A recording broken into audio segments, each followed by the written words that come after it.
Need motivation? Watch a top 10 with Believe Nation. Top 10, I got a top 10. Got my motivation high for my top 10. Gotta learn from the wise women and men. All my life, like 9 to 9. For my top 10, top 10, 9 to 9. This one's for my top 10.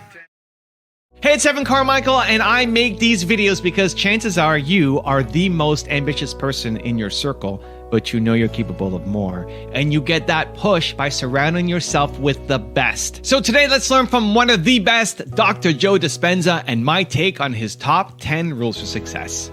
Enjoy. Okay, let's kick it off with rule number 1. Keep going.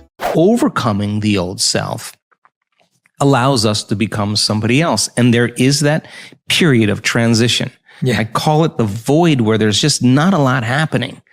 And you just got to be able to keep going and continuously get to the end of your belief where most people stop. I just had a fabulous conversation with someone this weekend. Broke through to the other side, and now there's so much magic happening around this person.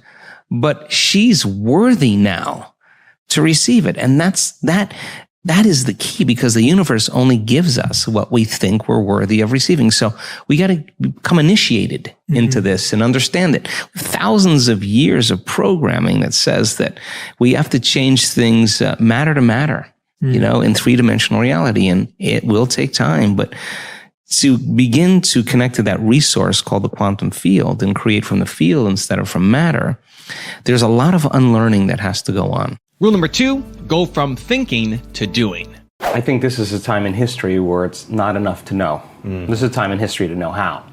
And if you rewind the tape 10 years ago, you know, information was the thing that stimulated thought, stimulated new ideas. And as we learn new things, we make new connections in our brains. So as we begin to add new stitches into that three-dimensional tapestry in our mind, we're beginning to cause our mind to function in new ways. But the key then is to apply it, to personalize it, to do something with it. And 10 years ago, when I got in front of an audience and talked about the application, nobody wanted to step outside that philosophical, theoretical, intellectual realm, right? Because doing something means you're going to have to change something about yourself. Painful. Yeah, you're going to get uncomfortable, right? And I think we're in an age of information. And in an age of information, ignorance is a choice. And because of technology, we have access to so much content. And information creates awareness.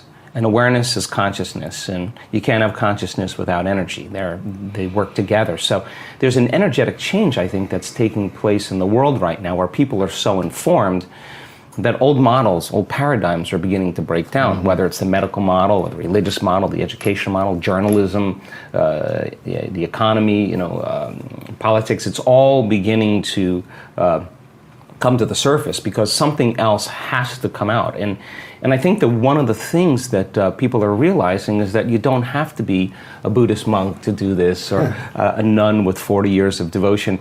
You just got to understand the formula. And just like any skill or anything you learn, you got to go from thinking to doing to being. You got to take knowledge, you create the experience, and if you keep doing it over and over again, you start getting a skill, or you start getting wise about how to do it. And you know that you know how to do it. Rule number 3, practice gratitude. If we teach a person then how to trade that frustration or that hatred for an elevated emotion, and they'll say, yeah, but you know, it was my ex's fault, or I got betrayed by my partner in business. Yeah, we know that. Okay, so let's take your partner in business or take your ex. Let's duct tape them, put them in a cannon, and shoot them to the moon. Now what are you going to do? Sooner or later, you got to reckon with yourself and change, right? So then teach a person then how to trade that emotion for an elevated emotion. Now, trade the emotion for an elevated emotion. Right. So you're going to give that up, and you're going to practice feeling gratitude as an example. Yes. And the person says, well, I can't feel gratitude. And I say, absolutely you can, because you don't practice feeling it. You practice spending most of your time feeling hatred and frustration. So now it's going to take a little time to cause that heart of you to bloom, or your heart of yours to bloom. Once they're able to feel even the smallest measure of gratitude, where they start feeling appreciation, thankfulness, gratitude, it's emotional signature. When you get something, when you're receiving something, when something has happened to you, or when something is happening to you, you say thank you because you're receiving something. So the emotional signature of gratitude means the event has already happened or it's happening to you.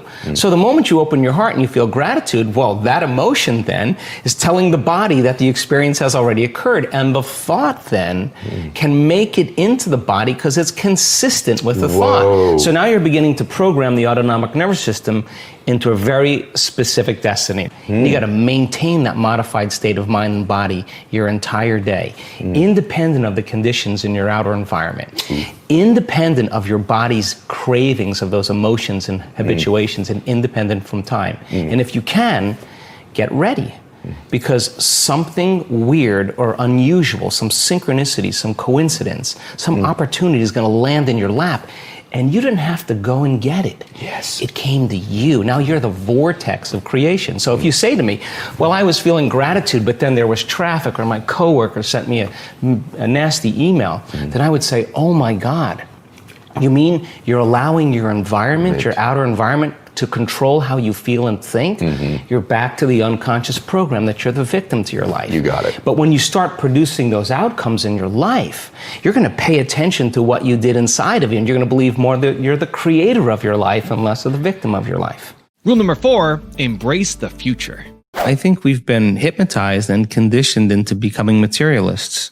I think that we define reality with our senses, and I think that is one of the biggest delusions. So the fundamental question is, can you believe in a future that you can't see or experience with your senses yet, but you've thought about enough times in your mind that your brain has literally changed to look like the event has already occurred? Now, the latest research in plasticity says that's absolutely possible.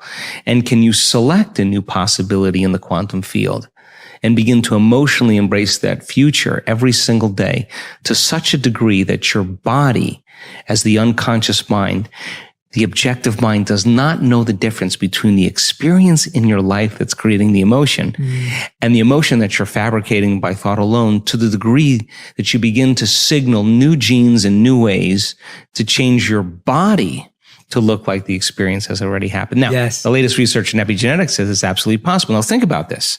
Every day, installing the circuitry, every day conditioning the body into the emotion of the future, that your body begins to change to look like it's already happened. Now, this is where it gets fun, because now you no longer have to go anywhere to get it. Now it begins to come to you. You become the vortex or the magnet to your destiny.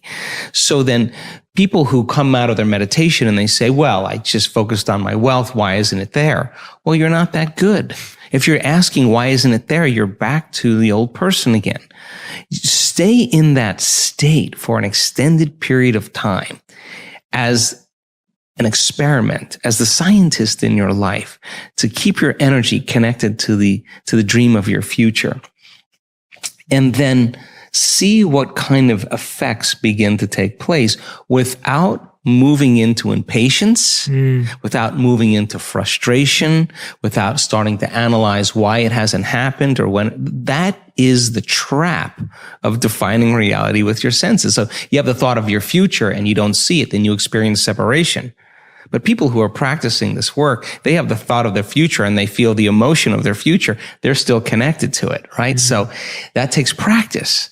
And it's just learning, like hitting a golf ball, hitting a tennis ball, dancing the salsa, crocheting, whatever it is. You gotta start out staying real conscious and learning. Then you get good at it and it gets to be instrumental. It gets to be fun. And that's what I want for everybody, that the act of creation should be a blissful, playful, ecstatic, loose, free process. And so I love the idea of people taking time out of their lives to prove to themselves that if they're defined by the vision of the future, then they're not living by the memories of the past. And that's where the unknown exists. So many people, the unknown is a scary place. So they don't see that future because they're used to seeing that future with evidence with their senses. And you have to be able to get beyond that and stay in the unknown, stay in that discomfort, and then in that moment to begin to self-regulate. Like, oh, I'm starting to feel a little anxiety. Ooh, I'm starting to feel a little frustration. That's the defining moment where your body's going back to the past, because emotions are a record of the past. Or you go into routine again. So you catch yourself. It's a victory. And if you keep catching yourself, those victories add up. And it's not so much about your wealth or your health or your freedom or your new relationship. It's actually about who you become. Also, if you want to have more self-belief and more self-confidence, I've created a special free program where every day for the next 254 days, I will send you an unlisted video to help you boost your self-belief and self-confidence. The link to join for free is in the description below. You were up and dressed and ready to go before your parents were up. You know why? Because you knew something unexpected was going to happen. That's how we should live our lives. Waking up with the understanding to expect the unexpected. Rule number 5, meditate. We have research to show that 60 days of meditation, 5 days a week, will lengthen your life. The telomeres, the little shoestrings on the end of your DNA, get longer. That means your biological age is changing. So we have the evidence now to show people what's possible. We have brain scans that are so outside of normal that when neuroscientists see them, they're blown away, because the amount of energy that's in the brain during this transcendental moment is hundreds of times outside of normal. Wow. I mean, you can't make your brain do that. Something is happening to you, and that person's having a transcendental moment. And we now know that we can predict it, and we now know that we can induce it. So then there's the evidence there. Rule number 6, observe your thoughts. I think, everything starts with a thought. I mean, everything that you do in your life, you have to have a thought before you initiate an action, right? So if you believe that your thoughts have something to do with your destiny, like any great leader in history understands that, the first thing you have to do is you have to decide, are you going to be defined by a vision of the future, or are you going to live by the memories of the past? So, I'll give you an example. Most people wake up in the morning, and your brain is a record of the past. It's an artifact of everything you've learned and experienced to this moment, right? It's a memory bank. So most people wake up in the morning and they start thinking about their problems, and those problems are connected to certain people and things at certain times and places. And the moment they start turning on those circuits, those memories are actually causing them to think in the past. Every single one of those memories has an emotion associated with them, and emotions are the end product of past experiences. So then the moment they recall the event, or they recall some problem in their life, they start feeling unhappy, they start feeling discouraged, they start feeling anxious. Now, thoughts are the language of the brain, and feelings are the language of the body, and how you think and how you feel creates your state of being. So we could say then, most people's entire state of being when they start their day is in the familiar past. Well, if you live in the familiar past, then it makes sense you're going to create the predictable future. So what happens for most people is they get stuck in their biology. So think about this.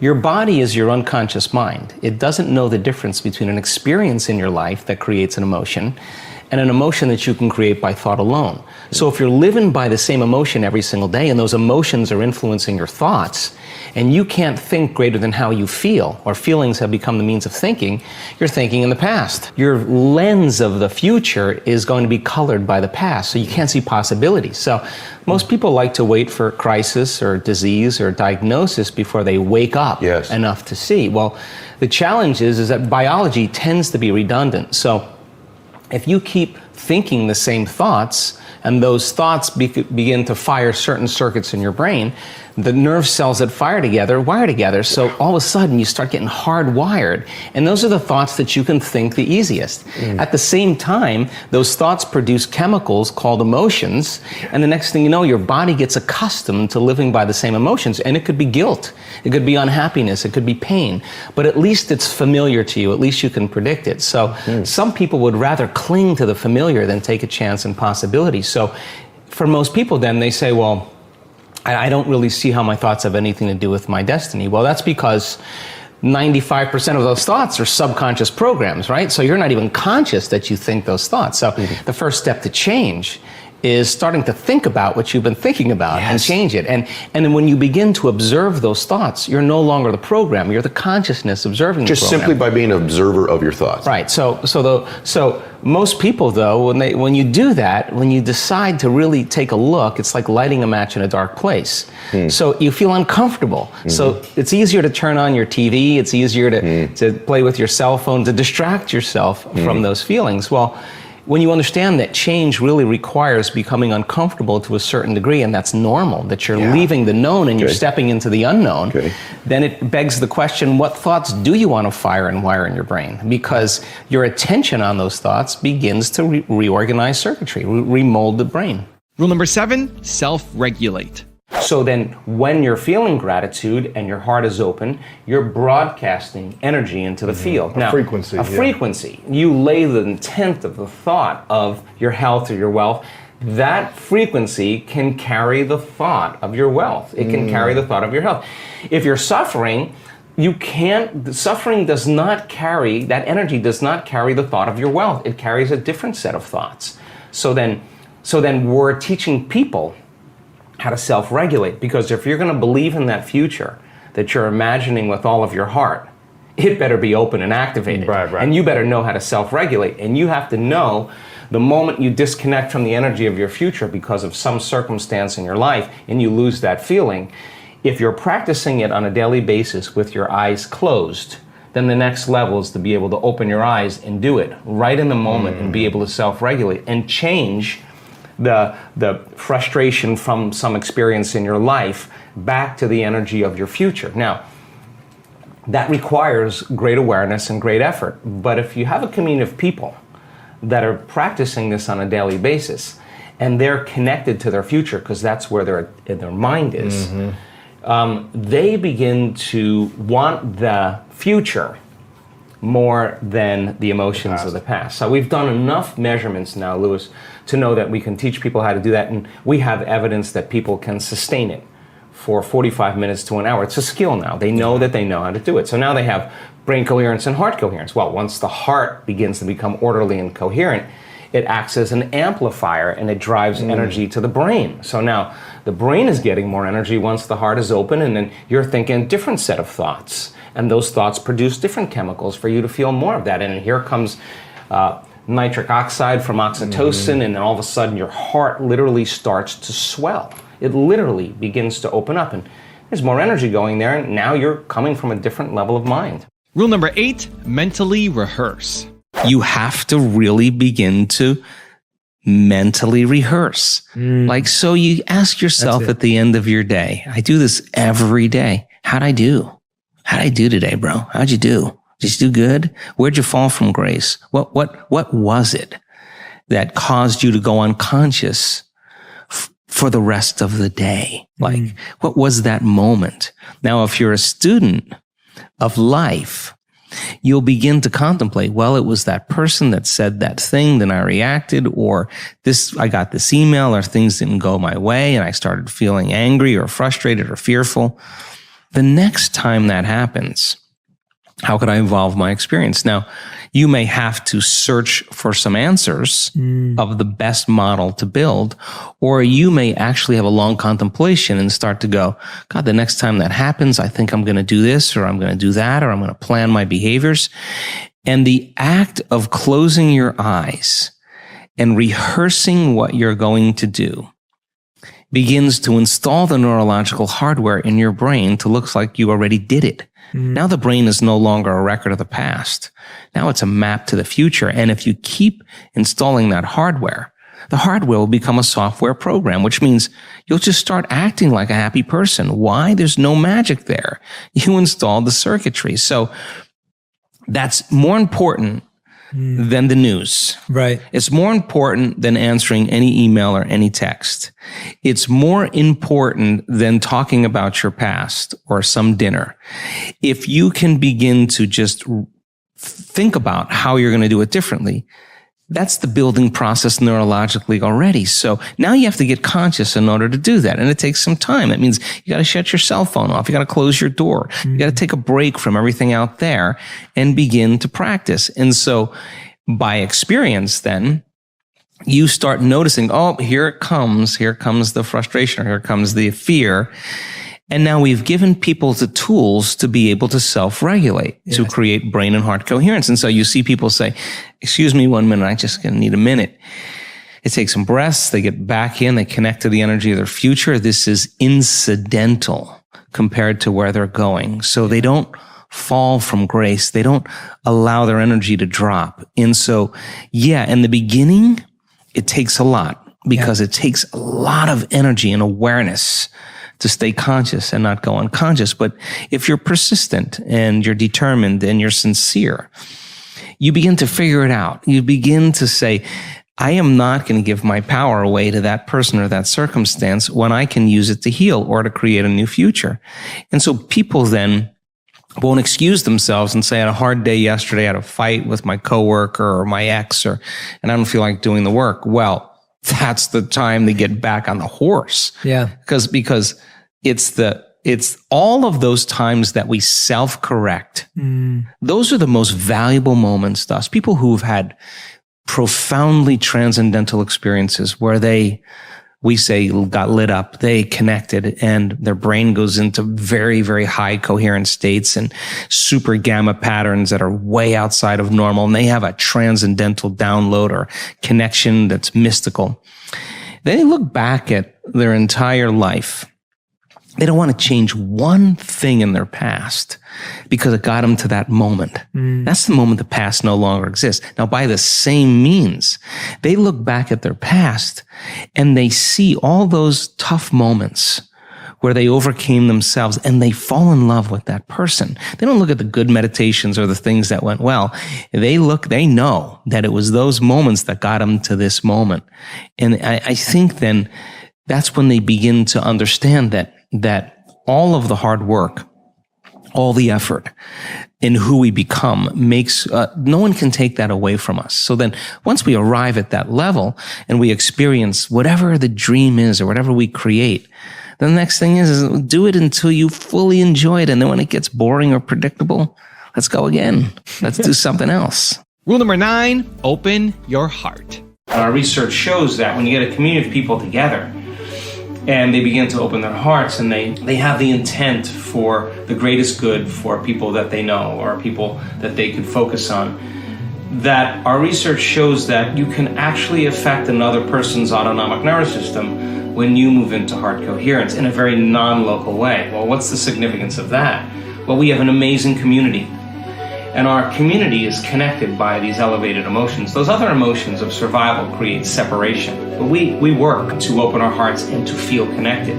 We can begin to affect people in a very non-local way. In other words, everybody else's hearts go into coherence at the exact same time. You, by opening your heart, strengthen your connection to this community. You strengthen the connection to the people that you relate with in your lives. When you move into that state, you begin to affect everybody else. And rule number 10, the last one before a very special bonus clip, is get out of survival mode. The majority of our thoughts and feelings are connected to our sexuality, to our victimization, our guilt, our suffering, our shame, our unworthiness, our self-doubt, or our importance, our control, our fear, our anger, our frustration, our hatred, our judgment. Those are the first 3 hormonal centers in the body. And those first 3 centers have everything to do with survival.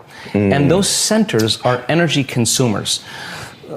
Orgasm, digestion, stress is a lot of energy that we're drawing from our very vital life force, our resource of light and information, and we're turning it into chemistry, and we're literally robbing the body's energy, right? So then living like that for the short term is okay, because the body can move back to homeostasis, it can restore itself, but when we're overdoing that consistently, then there's no energy for growth and repair, because you're living constantly in survival. So again, you can eat all the right food, you can do all the right things, but if you're living in anxiety and fear and you're viewing your world from the worst case scenario that could possibly happen, because that's what you do in survival, there's no energy for growth and repair. There's no energy for healing. So the majority of our thoughts are signaling certain circuits in the brain that signal another part of the brain, the limbic brain, to make what's called a neuropeptide. Neuropeptides are chemical messengers that signal hormonal centers. So now you're taking thought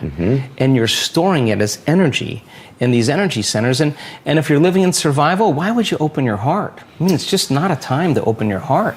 I mean, if you're getting chased by T-Rex, it's not a time to meditate. It's not a time to learn. It's not a time to connect. It's not a time to communicate. It's not a time to sit down and go within. It's not a time to be vulnerable. It's time to run, fight, or hide. And so, Is that why we're this way? I've never asked you this before. Is this some, I don't think you believe this, but I just want to understand, is this some sort of genetic disposition that's been passed down to us since we've been chased by T-Rex? I think so. I think survival has been very adaptive. Yeah. Like, because if you're being chased by T-Rex, you don't run up to T-Rex and say, oh, cute little dinosaur, let me pet you. That's not adaptive. The fear is adaptive. You run from the unknown. Yes. You run from challenges, right? Yes. So if you're living in survival, there's better chances of surviving if you run from the unknown. And by the way, when you're living in survival, the infinite potentials in the quantum field, you'll select the worst case scenario in your mind.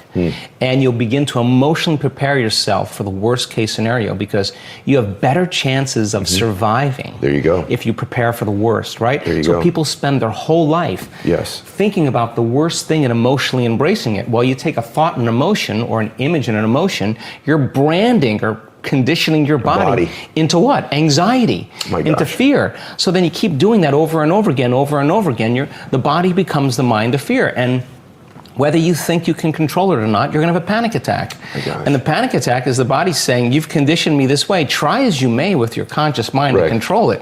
You programmed it subconsciously. Then you start worrying about the next panic attack, and it's that very anticipation that keeps the person on the hamster wheel, and robs them of all of this energy as well. They're absolutely so they don't believe in possibility when they're living in that state, because in survival, it's not a time to create. All the blood flow is going to the hindbrain and away from the forebrain. There's no physiology really for a person to begin to create a new future. So think about it. So then 70% of the time, people in the world are living, anticipating the next moment based on their past moment. And so they're laying reality down moment by moment with the next known, the next predictable moment. And so the hormones of stress endorse the senses. Our senses become heightened when we're under stress, and we become materialists. We narrow our focus on the danger. So then you're focusing on matter. You're focusing on the material world.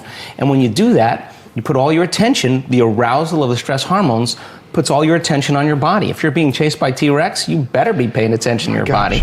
Now I've got a special bonus clip that I think you're going to enjoy. But before that, it's time for the question of the day. I want to know, what was your single biggest takeaway from this video? And what is your specific plan of action for the next week?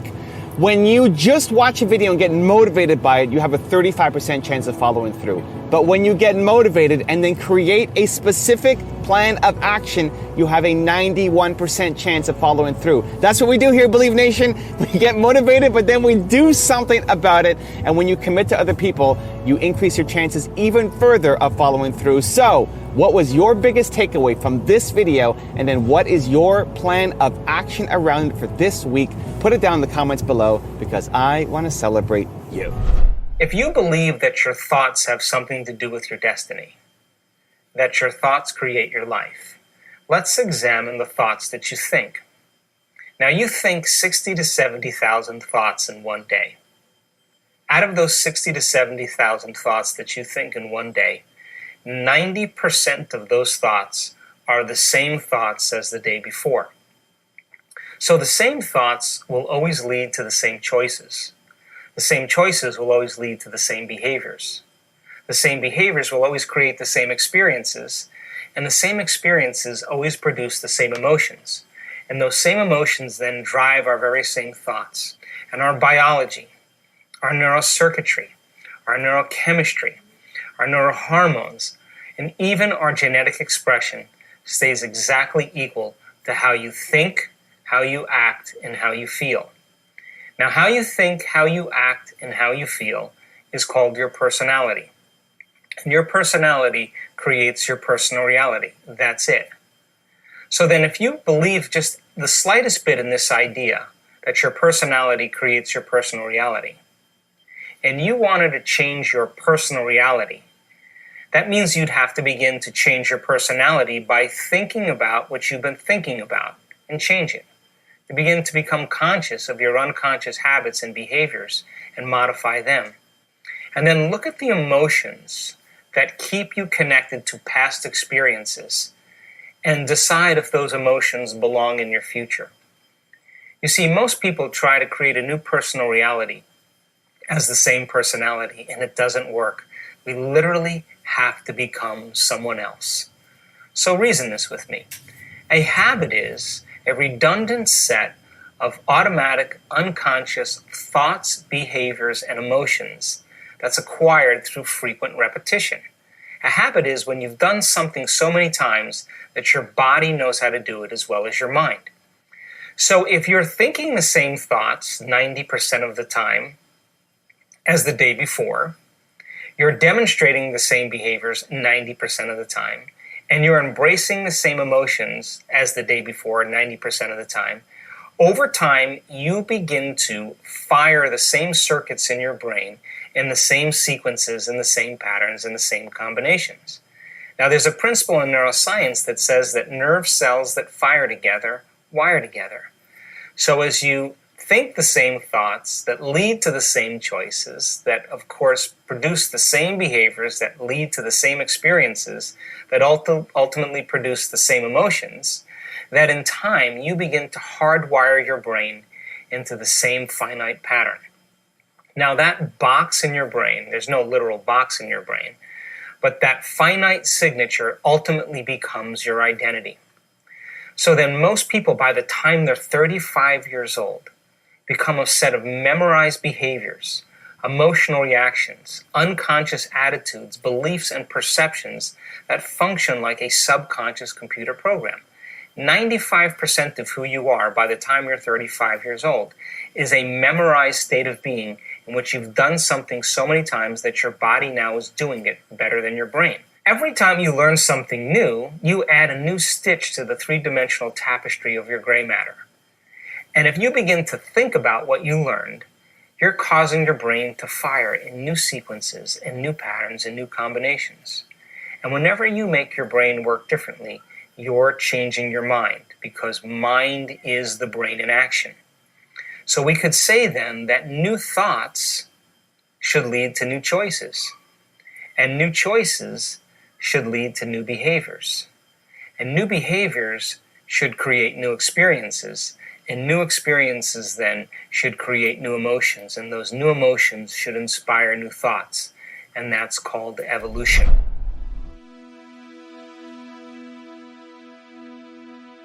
If you want 10 more awesome rules from Joe Dispenza, check out the video right there next to me. I think you'll enjoy it. Continue to believe, and I'll see you there. So if you think 60 to 70,000 thoughts in one day, and we do, and 90% of those thoughts are the same thoughts as the day before, and you believe that your thoughts have something to do with your destiny,